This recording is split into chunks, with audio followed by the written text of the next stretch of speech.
Hi hello welcome back to my channel Sonu Juhi's kitchen. ఇవాల్టి వీడియోలో oven లేకుండా స్పాంజ్ రవ్వ కేక్ సింపుల్ ప్రాసెస్లో ఎలా చేసుకోవాలో చూసేద్దామా.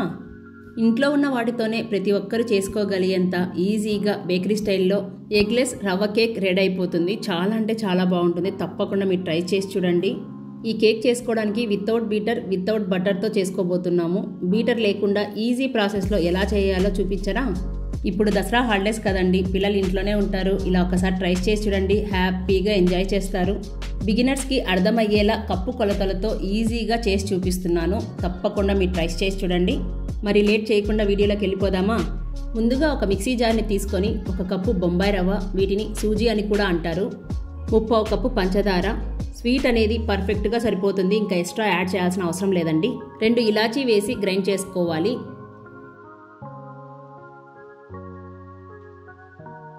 నేను చూపించిన విధంగా కొంచెం బరకగా ఉంటే సరిపోతుంది. ఇప్పుడు మనం మిక్సీ పట్టి పెట్టుకున్న ఈ రవ్వని ఒక బౌల్లోకి వేసుకొని, అలాగే ఇందులోకి పిండి జల్లెడను పెట్టుకొని 1 కప్పు మైదా పిండి, 1/2 teaspoon baking powder, 1/2 teaspoon baking soda జల్లించుకొని తీసుకోవాలి. మీ దగ్గర బేకింగ్ పౌడర్ లేకపోతే 1/2 టీ స్పూన్ బేకింగ్ సోడా అంటే వంట సోడా అండి, వంట సోడా తీసుకుంటే సరిపోతుంది. మనం ఏ కప్పుతో అయితే రవ్వ మైదా పిండిని తీసుకున్నామో అదే కప్పుతో 1/2 కప్పు సన్ఫ్లవర్ ఆయిల్ని తీసుకుంటున్నాను. మీరు ఒకటి గుర్తుపెట్టుకోవాల్సిన విషయం ఏంటంటే, కేక్ చేసేటప్పుడు ఏ ఫ్లేవర్ లేని ఆయిల్ని మాత్రమే తీసుకోవాలండి. పల్లి నూనె అయితే అస్సలు వాడకండి. అదే కప్పుతో కాచి చల్లార్చిన పాలను 1.5 కప్పు పాలను తీసుకొని ఇలా అంతా వేసిన తర్వాత విస్కర్తో ఒకే డైరెక్షన్లో కలుపుకోవాలి. ఇందులో లంప్స్ లాంటివి ఏమీ లేకుండా, ఉండలు కట్టకుండా స్మూత్ స్ట్రక్చర్ వచ్చేంత వరకు బాగా మిక్స్ చేసుకోవాలి. 7 నుంచి 10 నిమిషాల వరకు ఇలా బాగా కలుపుకుంటూ ఉండాలండి. ఇలా చేయడం వలన కేక్ అనేది స్మూత్ స్ట్రక్చర్లా మెత్తగా స్పాంజ్ లాగా వస్తుంది. సో ఇక్కడ చూడండి, కన్సిస్టెన్సీ చూపిస్తున్నాను చూడండి, ఈ విధంగా ఉంటే సరిపోతుంది. ఇంకా ఇందులో ఏమీ వేయాల్సిన అవసరం లేదు.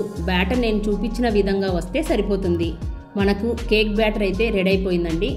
ఇప్పుడు బేక్ చేసుకోవడానికి కొంచెం లోతుగా ఉండే గిన్నెని తీసుకోండి.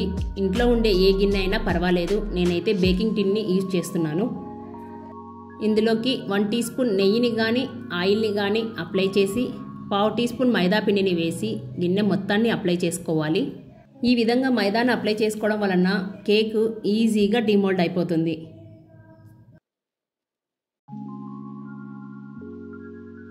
ఇప్పుడు మనం కలిపి పెట్టుకున్న కేక్ బ్యాటర్ మొత్తాన్ని టిన్లోకి ట్రాన్స్ఫర్ చేసుకోవాలి. కేక్ బ్యాటర్ వేసిన తర్వాత ఎయిర్ గ్యాప్ పోయేలాగా 5-6 సార్లు ట్యాప్ చేసుకోవాలి. నేను చూపించిన విధంగా మీరు ఒకసారి ట్రై చేసి చూడండి. చాలా అంటే చాలా సింపుల్గా ఇంట్లో ఉన్న వాటితో ఈజీగా చేసేయచ్చు. ఇలా ట్యాప్ చేయడం వలన ఎయిర్ గ్యాప్ పోయేలాగా ట్యాప్ చేసుకోవాలి. ఇప్పుడు మనం వితౌట్ ఓవెన్లో చేస్తున్నాం కాబట్టి ఒక దళసరి మందంగా ఉండే గిన్నెను కానీ లేదంటే కుక్కర్ని కానీ తీసుకొని మధ్యలో ఒక స్టాండ్ను పెట్టి ఎయిర్ బయటకు పోకుండా ఇలా టూత్ పిక్తో లిడ్కి క్లోజ్ చేసుకోవాలి. ఇప్పుడు మనం కుక్కర్ని 10 నిమిషాలు ప్రీహీట్ చేసుకోవాలి. 10 నిమిషాల తర్వాత మూత తీసి మధ్యలో ఈ గిన్నెని పెట్టి ఎయిర్ అనేది బయటికి పోకుండా కేక్ ఈజీగా కుక్ అయిపోతుంది. ఫ్లేమ్ని హై ఫ్లేమ్లో కాకుండా అలాగే లో ఫ్లేమ్లో కాకుండా మీడియం ఫ్లేమ్లో పెట్టుకొని 35 నుంచి 40 నిమిషాలు బేక్ చేసుకుంటే సరిపోతుంది. నేను చెప్పిన పక్కా కొలతలతో మీరు ఈ విధంగా ట్రై చేశారనుకోండి, మీరు ఏమీ ఆలోచించాల్సిన అవసరం లేదండి. ఈజీగా కేక్ బేక్ అయిపోతుందండి. చూడండి, 40 నిమిషాల తర్వాత మూత తీసి చూద్దాం. ఇప్పుడు ఒక టూత్ పిక్ని కానీ లేదంటే నైఫ్తో కానీ గుచ్చినప్పుడు నీట్గా ఏమీ అంటుకోకుండా వచ్చింది అంటే మనకు కేక్ అనేది చక్కగా బేక్ అయినట్లు. ఇప్పుడు వెంటనే కేక్ని పక్కకు దించి పూర్తిగా చల్లారిన తర్వాత ఎడ్జెస్ని నైఫ్తో ఈ విధంగా అనేసి ఒక ప్లేట్లోకి బోర్లిస్తే సరిపోతుంది. మనం మైదాని అప్లై చేసాం కాబట్టి కేక్ అనేది ఈజీగా డిమోల్డ్ అయిపోయింది. మెయిన్గా ఎవరికైతే ఇప్పటి వరకు కేక్ చేయడం సరిగ్గా కుదరలేదో, అలాగే ఇప్పటికిప్పుడు కేక్ చేసేవాళ్ళు ఈ వీడియో చాలా బాగా యూజ్ అవుతుంది. మనం చేసుకునే ఈ కేక్ చాలా అంటే చాలా బాగా కుదిరిందండి. మీరు కూడా ఈ స్టెప్తో ఇంట్లో ట్రై చేసి చూడండి, చాలా బాగా కుదురుతుంది. ఇప్పుడు మనం కేక్ని పీసెస్లా కట్ చేసుకొని సర్వ్ చేసుకోవచ్చు. సో స్ట్రక్చర్ చూస్తే అర్థమైపోయింది కదా, పర్ఫెక్ట్గా చాలా స్పాంజీగా వచ్చింది. అంతేనండి, ఈజీగా ఇలా ఇంట్లోనే ఎగ్లెస్ కేక్ని చేసుకోవచ్చు. సో ఫ్రెండ్స్, ఇవాల్టి వీడియో మీకు నచ్చిందనే అనుకుంటున్నాను. మీకు నచ్చినట్లయితే మీ అమూల్యమైన ఫీడ్బ్యాక్ని కింద కామెంట్ రూపంలో షేర్ చేయడం అస్సలు మర్చిపోకండి. ఈ వీడియో మీకు నచ్చినట్లయితే please like, share, subscribe to my channel Sonu Juhi's kitchen. Thank you for watching.